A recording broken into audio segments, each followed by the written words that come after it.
Hey everyone, welcome to this weekend Sidereal Astrology forecast. This is for September 9th through the 11th, 2016.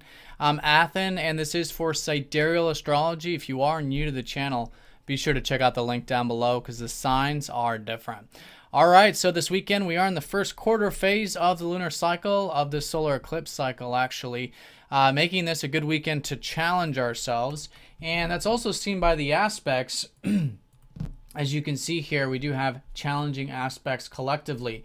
So we'll go ahead and break this down in terms of how to work with this energy. Of course, within every challenge, there is opportunity. And the beauty about astrology is we can see exactly how to work with these time periods, how to work with these energies so that we can cultivate the best expression of these things, and see the opportunities that are within these what would otherwise seem like challenging times. So let's go ahead and look at this in terms of the moon. The moon is in a fucus right now at the moment, here on Friday, which is about the more deeper side to life. A fucus is about healing.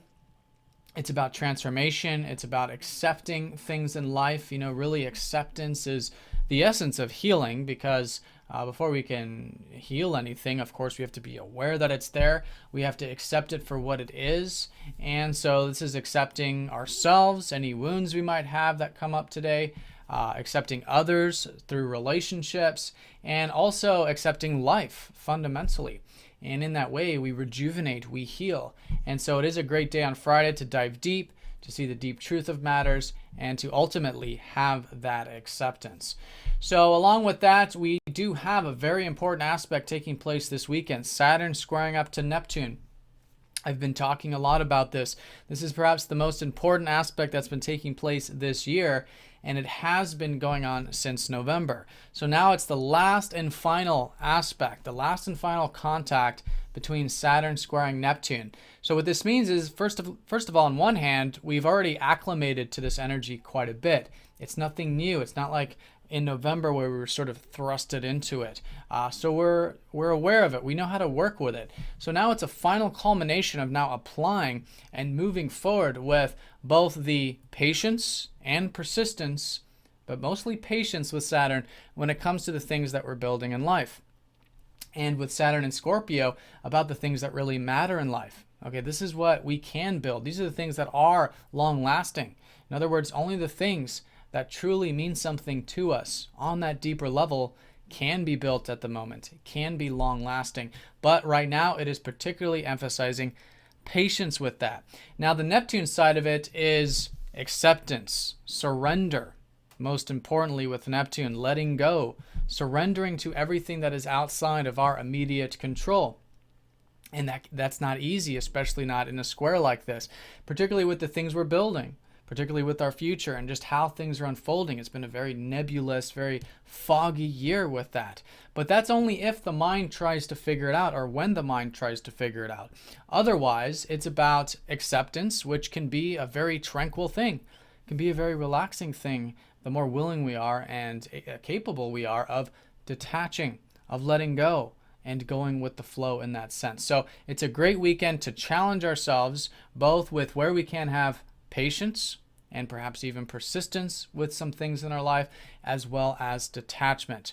In other words, accepting things for how they are, accepting our life for how it is in the present moment, and connecting to that. And maybe even challenging ourselves to do some spiritual activities like meditation or prayer or anything else that helps us connect to that beingness.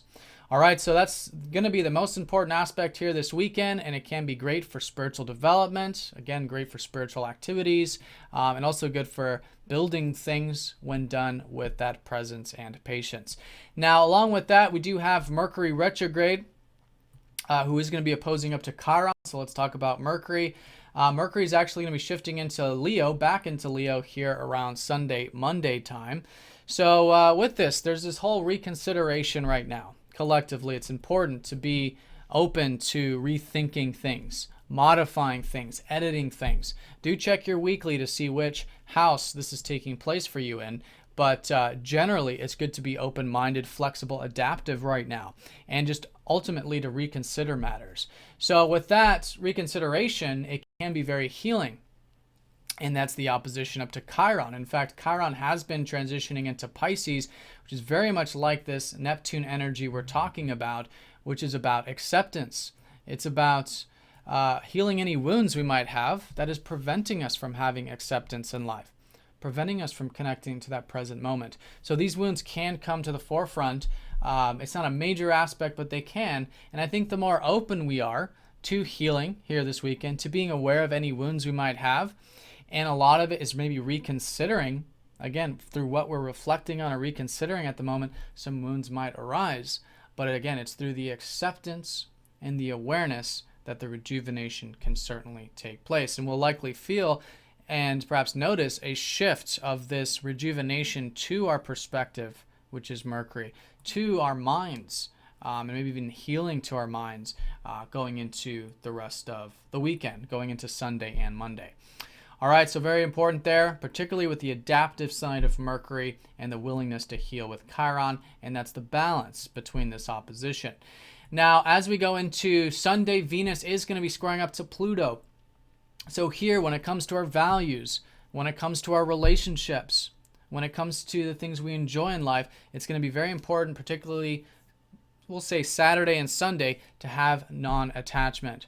All right, as you can see, all these outer planets are very much somewhat about the same thing, but Pluto's key here is non-attachment, because Pluto is showing us where we might be attached, where we might be concerned with outcome, where we might be holding on too tight to our values or to our relationships, which can lead to control or intensity or drama or transformation in a deeper sense, right? Destruction in that sense.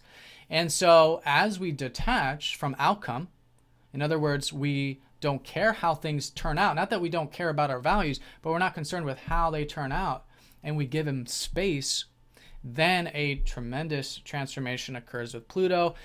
And this is where we can free ourselves and liberate ourselves once we are open to change. In other words, once we are open to allowing things to be in a way that we just can't control. And it's through that there can be a great transformation, a great depth, a great intensity, healthy intensity when it comes to our relationships and our values, through that openness, vulnerability, intimacy, and all these healthier qualities of Pluto.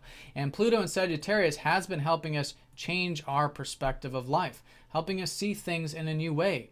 So the more open we are to changing our belief systems, to noticing the importance of belief systems, of how we perceive things and how we see things as possible or not possible, but particularly possible, has a tremendous impact on our values and changes things. So I think the more open-minded we are in particular with this, as well as that willingness to change and detach, can then lead to a very good connection to our values, very good connection to the material side to life, as well as those relationships. And speaking of all those values, Venus is in Virgo, which is all about personal development right now. It's showing us that it's through our own personal development, through self-improvement, that our relationships can be benefiting right now at the moment. Not trying to change anyone else or improve anyone else unless they're coming to you for advice or help or something like that, because Venus in Virgo can be very controlling, wanting to take care of things. And when it's about relationships and stuff, it can be clunky, and it's not the easiest place for Venus to be in. In fact, she's debilitated here. So the challenge here is to work on our own personal development, our own self-improvement, and as a result, we'll see that likely manifesting in our relationships and our values, etc.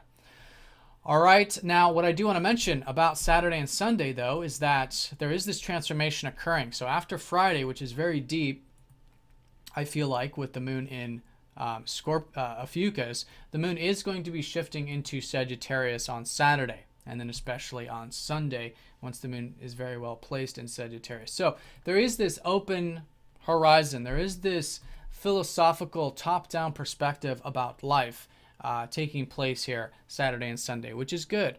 It's giving us the ability to see our life in an overall context, because if we get too caught up into the details, if we get too caught up into the everyday, then we lose context. We lose the understanding that there are ebb and flows of life. There's beginnings, endings, transformation, changes. and there's challenging times and easy times. But with that overarching perspective, we can see the big picture.